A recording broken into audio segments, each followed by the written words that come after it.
Good morning students. तो हमने अपनी 4th यूनिट शुरू कर रखी थी, इलेक्ट्रोमैग्नेटिक इंडक्शन।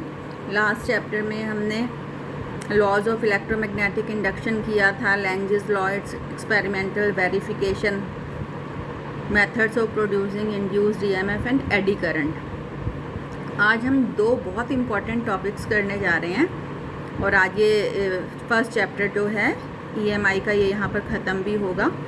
तो इसका अब हम आगे टेस्ट रखेंगे इतने पार्ट का। पहले दोनों ही टॉपिक जो हम आज करेंगे बहुत इंपॉर्टेंट है। एक है सेल्फ इंडक्शन और एक है म्यूचुअल इंडक्शन। दोनों में से एक कोई ना कोई पेपर में हमेशा हर साल पूछा ही जाता है, तो एक्सपेक्ट कर रही हूँ कि इसको बहुत अच्छे से और ध्यान से आप करेंगे। तो पहले हम करते हैं सेल्फ इंडक्शन। एक बात और, दोनों एक ही तरह के हैं, एक कर लोगे तो दूसरा अच्छे से समझ में आ जाएगा। तो self induction, what is self induction? तो सेल्फ इंडक्शन जो होती है, it is the property of a coil. Coil बेटे हम किसको कह रहे हैं? What is coil? तो कोई भी wire closely bound in the form of helix, this is coil. ठीक है, तो this is the property of a coil, जिसकी वजह से कॉइल जो है वो अपोज करती है, किसका अपोज करती है? Variation in strength of current through it by inducing an EMF in itself. इसमें से जो कॉइल में से करंट जा रहा है, अगर वो करंट बदलता है, चेंज होता है, इंक्रीज हो या डिक्रीज हो, तो कॉइल इस चेंज को अपोज करती है। कैसे अपोज करती है? अपने आप में ईएमएफ या करंट को इंड्यूस करके। It is the property of a coil, एक कॉइल की प्रॉपर्टी होती है, बाय वर्चू ऑफ विच, जिसकी वजह से it opposes any change in strength of current through it. कैसे? By inducing a current in itself, अपने आप में करंट को इंड्यूस करके। अब इसको समझो कि क्या है। सपोज वी प्रेस दी की, ठीक है, की प्रेस की, ये पॉजिटिव टर्मिनल है सेल का, ये नेगेटिव। की प्रेस करने का मतलब है सर्किट कंप्लीट हो गया और इसमें से जो करंट है वो फ्लो करना शुरू कर दिया, करंट इंक्रीज करना शुरू कर दिया। तो this is the direction of cell current. यही है ना डायरेक्शन, सेल का करंट कहाँ से जा रहा है? पॉजिटिव से नेगेटिव। तो अब इस कॉइल में क्योंकि करंट बदल रहा है, देखो ना इसके अंदर जो हमने किया था, this is a kind of solenoid, और सोलेनॉइड के अंदर जो मैग्नेटिक फील्ड निकाली थी वो हमने म्यू नॉड एन आई इतनी निकाली थी ना, अगर आपको याद हो तीसरी यूनिट में। अब अगर आई बदल रहा है, आई इंक्रीज़ हो रहा है कॉइल का, तो इसका फील्ड भी इंक्रीज़ हो रहा है, और फील्ड इंक्रीज़ हो रहा है तो फ्लक्स क्या होता है बेटे? फ्लक्स होता है बी ए कॉस थीटा। तो इसका अगर बी इंक्रीज़ हो रहा है एसोसिएटेड विद द कॉइल, तो फ्लक्स भी इंक्रीज़ हो रहा है। और जब फ्लक्स इंक्रीज़ हो या डिक्रीज़ हो, जब भी फ्लक्स चेंज होता है तो क्या होता है? EMF is induced, current is induced. तो इस टाइम पे जब करंट बन रहा है, कॉइल में से जा रहा है, इंक्रीज़ हो रहा है, तो जो करंट इंड्यूस होगा वो इसको अपोज करेगा। कैसे अपोज करेगा? इसके अपोजिट फ्लो करके। This is the direction of induce current eight the time of make. Make मतलब जब हमने की प्रेस की हुई है, और ऐसे ही जब हम की को रिलीज़ करेंगे तो करंट डिक्रीज़ होना शुरू होगा, करंट डिक्रीज़ होना शुरू होगा, बी डिक्रीज़ होगा, बी डिक्रीज़ होगा, फाई डिक्रीज़ होगा, again an EMF is induced and current is induced. अब जो इंड्यूस करंट होगा वो इस डिक्रीज़ को क्या करेगा? अपोज करेगा। कैसे अपोज करेगा इस डिक्रीज़ को? By flowing in the direction of cell current. This is at the time of break, मतलब at the time of make induced current flows opposite to the direction of cell current और at the time of break induced current flows in the direction of cell current. तो this is the self induction. अब इसका हम थोड़ा सा mathematical देखेंगे, coefficient हम निकालेंगे of self induction.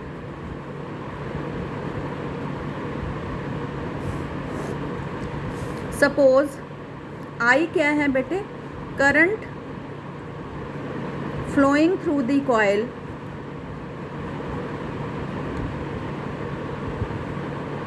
Eight any instant, किसी भी क्षण इस कॉइल में से कितना करंट फ्लो कर रहा है, आई। फाई क्या है, suppose magnetic flux linked with the coil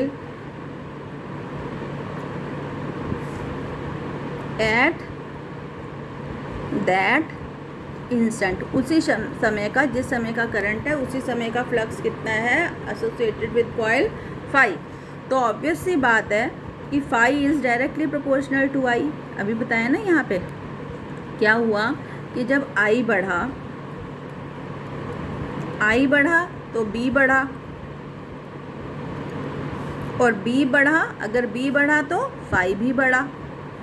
मतलब जब आई इंक्रीज़ हुआ तो फाई इंक्रीज़ हुआ, जब आई डिक्रीज़ हुआ तो फाई डिक्रीज़ हुआ। फाई इज़ प्रोपोर्शनल टू आई। तो मतलब दे आर डायरेक्टली प्रोपोर्शनल। फिर हम इसको लिख सकते हैं एल आई। जब भी प्रोपोर्शनल को हटाकर इक्वालिटी का साइन लगाते हैं तो क्या लगाते हैं, कांस्टेंट। यहाँ पे एक कांस्टेंट है एल, तो इधर जो L है, L is called coefficient of self induction, या इसको हम सिर्फ सेल्फ इंडक्शन भी कहते हैं, और self inductance of the coil. Clear है? ये जो वैल्यू है L की किन किन बातों पर डिपेंड करती है, ये अलग से भी एक नंबर में पूछते हैं कि self inductance of a coil किन किन बातों पे निर्भर करता है। तो number 1, it depends of number of turns in coil. ये जो आपने कॉइल ली है इसमें कितने टर्न्स हैं। Number 2, area of cross section of coil.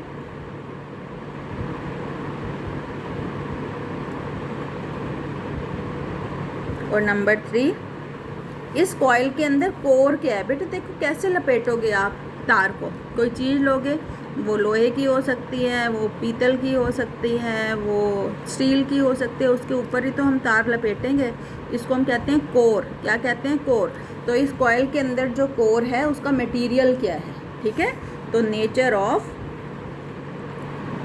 Material of core, इन 3 बातों पर निर्भर करती है वैल्यू ऑफ एल। अब थोड़ा सा हम आगे भी मैथमेटिकल ट्रीटमेंट देखो करेंगे। एज याद है आपको, इंड्यूस्ड ईएमएफ होता है माइनस, इंड्यूस्ड ईएमएफ होता है आपका minus d phi by D t. Rate of change of magnetic flux के बराबर होती है जो ईएमएफ इंड्यूस होती है। और फाई किसके बराबर हो गया हमारा, phi is equal to L I. तो ये ई हो जाएगा minus D by D T of L I, या minus L D I by D T. मतलब इंड्यूस्ड ईएमएफ के लिए हमारे पास एक और फार्मूला आ गया। इस पर बेस्ड न्यूमेरिकल भी आते हैं पेपर में कि it is minus L D I by D T. ठीक है, अब देखो यहाँ पर एक, अब अगर D I by D T हो जाए 1 एम्पियर प्रति सेकंड, यही आएगी ना यूनिट। ऊपर करंट है तो एम्पियर, टाइम है तो सेकंड। मतलब करंट चेंज होने की जो रेट है, the rate of change of current, अगर कॉइल में 1 एम्पियर प्रति सेकंड की दर से करंट बदल रहा है तो E इज़ इक्वल टू किसके इक्वल आ जाएगा, माइनस एल के, या L इज़ इक्वल टू क्या आ जाएगा, माइनस E के।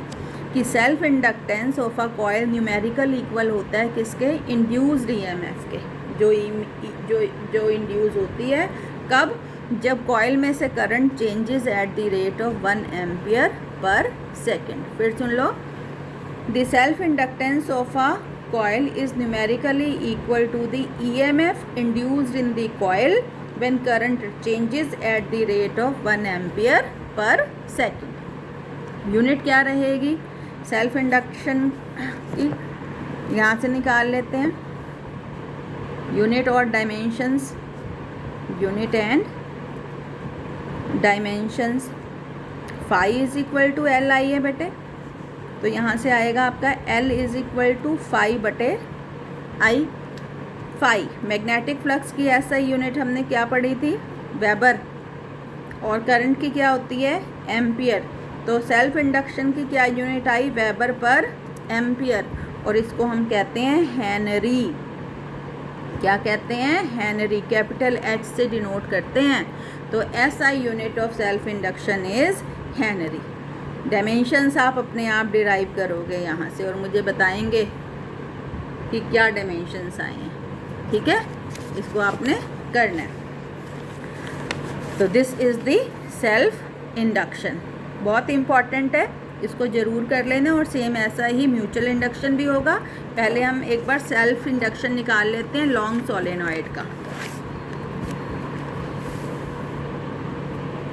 सेल्फ इंडक्शन या inductance of long solenoid.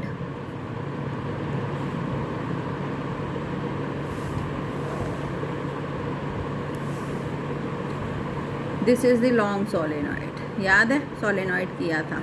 Suppose इसमें से कितना करंट जा रहा है, आई. सपोज इसकी लेंथ कितनी है, एल.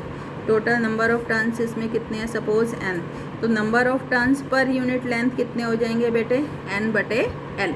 और आपको याद है मैग्नेटिक फील्ड हमने निकाली थी according two ampere circuital law, कितनी आई थी, म्यू नॉट एन आई. और एन को अगर हम रिप्लेस कर दें तो इट इज़ एन बटे L into I. This is the magnetic field inside the solenoid. अब हम निकाल लेते हैं फ्लक्स कितना है, एक टर्न का फ्लक्स कितना है. ठीक है, डायरेक्शन याद है आपको, पैरेलल होती है. और अगर टर्न ये देखें हम एरिया वेक्टर, तो इसका वेक्टर की डायरेक्शन भी इसी तरफ होएगी, एरिया की भी. तो थीटा जो होएगा वो 0 डिग्री होगा बी और नॉर्मल टू दी कॉइल के बीच में. तो ये हो गया आपका magnetic flux linked with each turn. तो ये हो जाएगा आपका फ्लक्स का क्या फार्मूला होता है आपका, बी ए कॉस थीटा. तो एक टर्न का फ्लक्स कितना हो जाएगा, B into area of each turn. A ले लो, बी इंटू ए. थीटा 0 है तो कॉस थीटा कितना हो जाएगा, 1 हो जाएगा. ये एक टर्न का है, एक टर्न का. टोटल नंबर ऑफ टर्न्स कितने हैं, एन. तो टोटल मैग्नेटिक फ्लक्स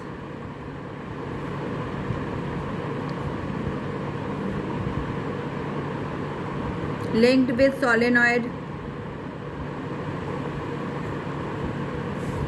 ये हो जाएगा आपका फाई. टोटल हो जाएगा बी इंटू ए, ये एक टर्न का था, multiplied by total number of turns.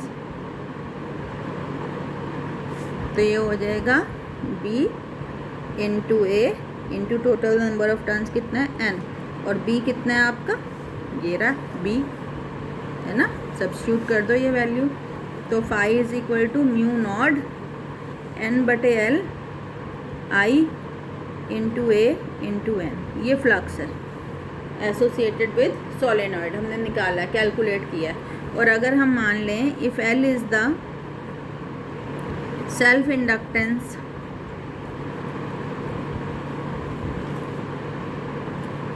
Of solenoid, तो अभी जो पीछे फार्मूला किया है उसके हिसाब से फ्लक्स कितना आ जाएगा, तो फ्लक्स हो जाएगा एल इंटू आई.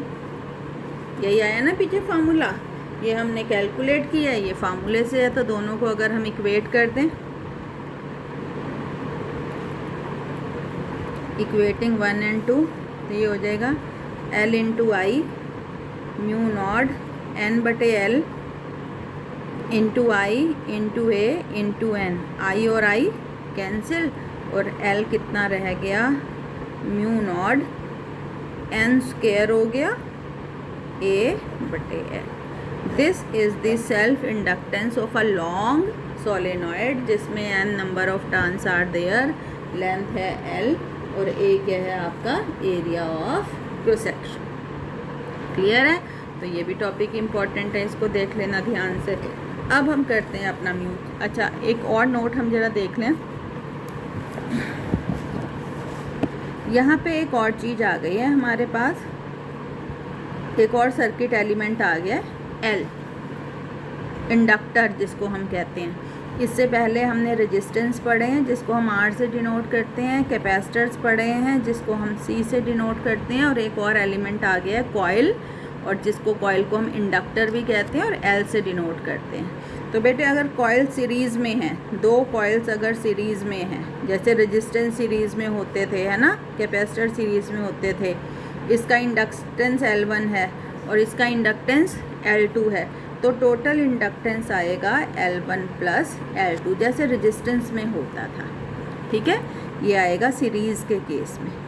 और अगर दो इंडक्टर्स पैरेलल में कनेक्ट हैं, एक ये है एक ये है, कैसे कनेक्ट हैं? पैरेलल में। इसका इंडक्टेंस L1 L2, तो इनका जो टोटल इंडक्टेंस आएगा वो आएगा 1/LP 1/L1 plus 1/L2। Same ऐसे ही होगा जैसे रेजिस्टेंस के केस में होता था, कॉइल्स भी ऐसे ही ऐड होते हैं। माना ये 2 हेनरी है और ये 5 हेनरी है, तो टोटल इंडक्टेंस कितना हो जाएगा? 2 + 5 7 हेनरी। और अगर यहाँ कितना हो जाएगा? 2 है और ये 5 है, तो 1/2 = 1/5, और फिर हम इसको रेसिप्रोकेट भी करेंगे फाइनली। ठीक है, तो this is the combination of coils. इतना ही है, कभी कभी हल्का फुल्का सा क्वेश्चन आता है, अदरवाइज इसको आप ध्यान रखना। अब हम करते हैं म्यूचुअल इंडक्शन। म्यूचुअल इंडक्शन दोनों टॉपिक्स जैसे कि मैंने बताए थे इम्पॉर्टेंट है। सेल्फ इंडक्शन आता है कभी 3 मार्क्स में, कभी 5 मार्क्स में, कभी म्यूचुअल इंडक्शन आता है। ठीक है, अब बेटे म्यूचुअल है, म्यूचुअल मतलब आपसी। अब आपसी तो कम से कम तब होगा जब 2 जने होंगे। वो सेल्फ था, सेल्फ होता है अकेला, तो उसमें एक ही कॉइल थी, और ये है म्यूचुअल, तो कम से कम 2 कॉइल्स हमें लेनी पड़ेगी। तो it is the property of 2 coils. Suppose ये हमारी प्राइमरी कॉइल है connected to a cell and a tapping की, ये प्राइमरी कॉइल है, इसको हम P लिख देते हैं। और ये एक और कॉइल ले लेते हैं सेकेंडरी कॉइल, सिर्फ कनेक्टेड टू अ गैल्वेनोमीटर। ठीक है, ये हमारी सेकेंडरी कॉइल है। तो it is the property of 2 coils, 2 coils की प्रॉपर्टी है जिसकी वजह से हर कॉइल अपोज करती है change in strength of current flowing through the other. अगर इसमें फ्लोइंग जो करंट फ्लो कर रहा है उसकी स्ट्रेंथ बदलेगी तो ये अपोज करेगी, और अगर इसमें बदलेगा करंट तो ये अपोज करेगा। कैसे? अपने आप में EMF को इंड्यूस करके। तो it is the property of 2 coils. उसमें अकेली थी कॉइल, 2 कॉइल, 2 करोगे तभी तो म्यूचुअल होएगा। 2 coils by virtue of which, जिसकी वजह से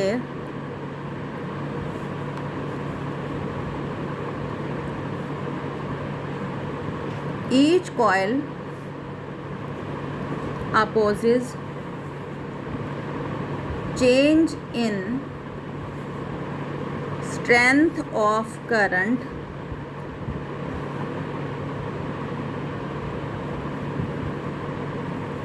flowing through the other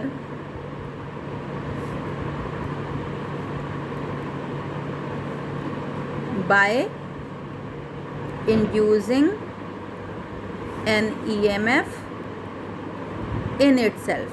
अपने आप में EMF को इंड्यूस करके दूसरी कॉइल में जो करंट चेंज हो रहा है उसको अपोज करेगी। ठीक है, जैसे उसमें हमने निकाला था कोफिशिएंट ऑफ सेल्फ इंडक्शन, इसमें हम निकालेंगे कोफिशिएंट ऑफ म्यूचुअल इंडक्शन। ठीक है, कैपिटल M से हम इसको डिनोट करते हैं, सेल्फ इंडक्शन को L से डिनोट करते हैं। तो सपोज लेट I क्या है? Current flowing through 1 coil, at any instant, कि किसी भी क्षण एक कॉइल में से जो करंट फ्लो कर रहा है उसको हमने क्या ले लिया, आई। और फाई क्या है, मैग्नेटिक फ्लक्स लिंक्ड विद, बल्कि इसको I1 कह दो, पहली कॉइल का ले लो, और इसको φ2 कह दो, ये दूसरी कॉइल का लेना है। Flux, magnetic flux linked with neighbouring coil, neighbouring मतलब पड़ोस वाली, NEIGHBOURI, neighbouring coil at the same instant.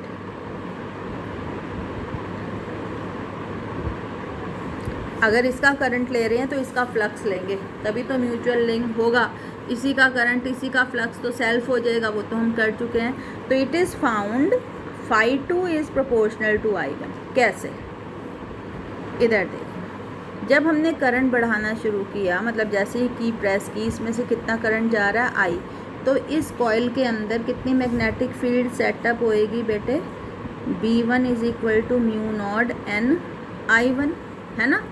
और इसका फ्लक्स कितना हो जाएगा, φ1 is equal to B1A cos theta, theta 0 है तो 1 हो जाएगा, φ1 is equal to B1 into A। अब ये दोनों कॉइल एक दूसरे के पास रखी हैं, अगर इसका फ्लक्स बढ़ेगा, मतलब मैग्नेटिक फील्ड लाइंस का नंबर बढ़ेगा, तो इसका भी तो बढ़ेगा। अगर 50 इसमें से जा रही हैं तो 35 एक तो इसमें से भी निकल जाएंगी ना। तो φ2, अगर φ1 बढ़ेगा तो φ2 भी बढ़ेगा। तो φ2 देखो, B1 बढ़ा तो I1 बढ़ा। अब देखो, B1 बढ़ा तो I1 बढ़ा, शुरू से करो। I1 जब हमने इंक्रीज़ किया तो B1 बढ़ा, B1 बढ़ने से φ1 बढ़ा, और φ1 बढ़ने से φ2 बढ़ा। मतलब जब I1 बढ़ा तो φ2 भी बढ़ रहा है ना, तो they are directly proportional to each other. ठीक है, तो प्रोपोर्शनल को हटा के जब हम इक्वालिटी का लगाएंगे तो एक कांस्टेंट, और यहाँ पर ये कांस्टेंट है m। क्या कांस्टेंट है, m। वहाँ पर ये L था। m is called coefficient of mutual induction. m is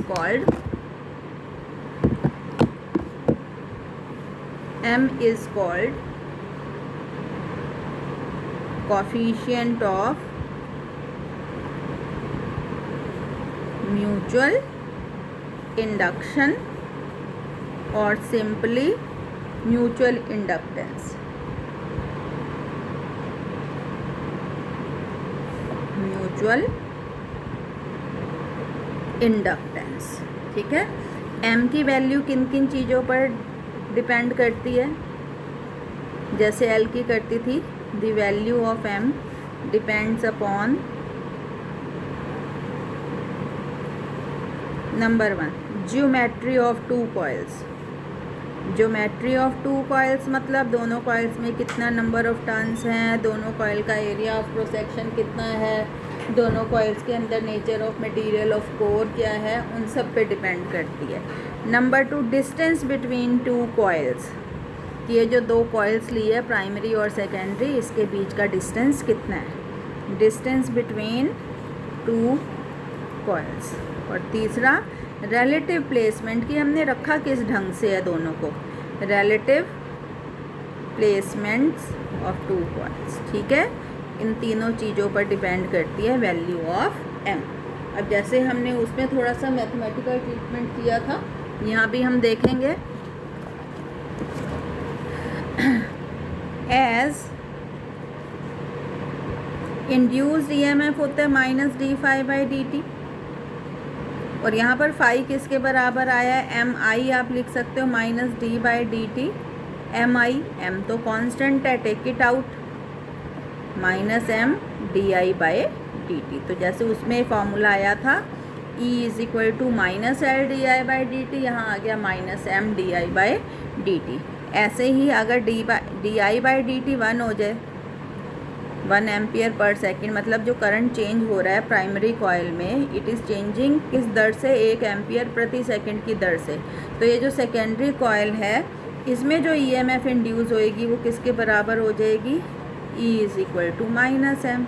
या m is equal to minus कि mutual inductance of two coils is equal to the EMF induced in one coil when current changes at the rate of 1 ampere per second through the neighboring coil. ठीक है, ऐसे ही इसमें units और dimensions क्या होंगे m के, units and dimensions phi is equal to M I था, तो m is equal to phi बटे आई, सेम वही आ रहा है, वेबर पर एम्पियर, और वेबर पर एम्पियर को क्या कहते हैं, हेनरी, क्या कहते हैं, हेनरी। तो जो यूनिट सेल्फ इंडक्टेंस की होती है वो ही यूनिट म्यूचुअल इंडक्टेंस की होती है। तो ऑब्वियसली दोनों के डायमेंशंस भी क्या होंगे, सेम होंगे। तो दोनों के डायमेंशंस L और M, दोनों के डायमेंशंस जो है वो आप मुझे कैलकुलेट करके बताएंगे कि कितना आएगा। अब एक नोट ले लो, इसमें एक होता है coefficient of coupling, coefficient of coupling के किसके बराबर होता है, m by root L1 by L2। ये जो हमने दो कॉइल्स ली है, L1 पहली कॉइल का सेल्फ इंडक्टेंस है, L2 दूसरी कॉइल का है, और m है उनका म्यूचुअल इंडक्टेंस। तो इट डिपेंड्स कि हमने रखी कैसे हैं। सपोज़ कॉइल जो है वो एक ही कोर पर लपेटी हुई है, एक कॉइल ऐसे लपेटी हुई है, ठीक है, इसको हमने सेल और की से कर रखा है कनेक्ट, और दूसरी कॉइल इसी के ऊपर लपेटी हुई है, और इसको हमने किससे कनेक्ट कर रखा है, गैल्वेनोमीटर से। तो इस केस में जो K है उसकी वैल्यू, कपलिंग की वैल्यू क्या होगी, मैक्सिमम। और अगर कॉइल्स रखी हुई हैं इस तरीके से ऐसे, तो K की वैल्यू रहेगी मिनिमम। तो this is the coefficient of coupling. अब जैसे हमने सेल्फ इंडक्टेंस निकाला था लॉन्ग सोलेनॉइड का, वैसे ही हम म्यूचुअल इंडक्टेंस निकाल सकते हैं दो लॉन्ग सोलेनॉइड का। Mutual inductance of two long solenoids, last topic है ये इस चैप्टर का। एक कोर ली हमने, एक सोलेनॉइड लपेटा, ठीक है, सेल से, और की से कनेक्ट किया इसको। कितना करंट जा रहा है इसमें से, I1, इसमें सपोज़ कितने नंबर ऑफ टर्न्स है, N1, और दूसरा सोलेनॉइड भी इसी कोर पर लपेट दिया, किससे कनेक्ट है, ये गैल्वेनोमीटर से, और इसमें सपोज़ कितने नंबर ऑफ टर्न्स है, N2। तो ये यू विल फाइंड आउट। वहाँ पर आया था हमारे पास एक सोलेनॉइड का self inductance mu naught n square A बटे L। सेम यहाँ आएगा, m is equal to mu naught की जगह म्यू नॉट, वहाँ आया था n स्क्वायर। अगर दोनों सोलेनॉइड्स में अगर मैं नंबर ऑफ टर्न्स n कर दूँ तो यहाँ भी n स्क्वायर आएगा, लेकिन यहाँ मैंने अलग अलग लिया है, तो ये हो जाएगा n1 by n2 A upon L। ये जो डेरिवेशन है ये आप PDF से देख लेना, पढ़ लेना, सेम वैसे ही है जैसे हमने सेल्फ इंडक्टेंस किया था। तो दिस कंप्लीट्स विद ये जो आपका फर्स्ट चैप्टर था 4th यूनिट का, ठीक है। क्या थी 4th यूनिट अपनी, क्या है, EMI। यहाँ पर ये ख़त्म होता है। क्या क्या किया है इसमें हमने, लेट्स रिवाइज। सबसे पहले हमने इसमें मैग्नेटिक फ्लक्स को डिफ़ाइन किया था, फिर फैराडे और हेनरी के एक्सपेरिमेंट डिस्कस किए थे, और फिर बहुत इम्पॉर्टेंट किया था Faraday's laws of electromagnetic induction, ठीक है। उसके बाद हमने लेंजेस लॉ किया, फ्लेमिंग्स राइट हैंड रूल किया, methods of producing induced EMF किया था, एडी करंट और उसके एप्लीकेशंस, और आज हमने किया है सेल्फ इंडक्टेंस और म्यूचुअल इंडक्टेंस। तो कल मैं आपको इनसे रिलेटेड, इस चैप्टर से रिलेटेड न्यूमेरिकल सेंड करूँगी, इम्पॉर्टेंट है, आसान वाले भेजूँगी। इस चैप्टर में जो भी फार्मूले आए हैं उन पर बेस वो न्यूमेरिकल्स होंगे, तो ट्राई करना कि वो तुम कर पाओ। तो यहाँ पर ये ख़त्म होता है पहला चैप्टर, और फिर न्यूमेरिकल्स के बाद हम पहले इसका थर्ड पार्ट करेंगे जिसमें जनरेटर और ट्रांसफार्मर हम डिस्कस करेंगे। वो करने के बाद फिर हम सेकंड पार्ट करेंगे, ठीक है। और आपको एक और इन्फॉर्मेशन देनी है कि 29 जुलाई से सेट के एग्ज़ाम शायद शुरू होंगे, और वो कितना सिलेबस आएगा वो बताएंगे, और वो शायद क्विज़ की फॉर्म में होंगे, तो वो एग्ज़ाम किसी ने मिस नहीं करने हैं, क्योंकि इंटरनल असेसमेंट जो लगेगी आपकी वो उन्हीं के नंबरों पे के बेस पर लगेगी। ठीक है, तो जितना भी सिलेबस करवाती हूँ उसको अच्छे से रिवाइज़ किया करो ताकि दिक्कत नहीं आए ये सेट के क्विज़ेस को करने में। Okay, thank you.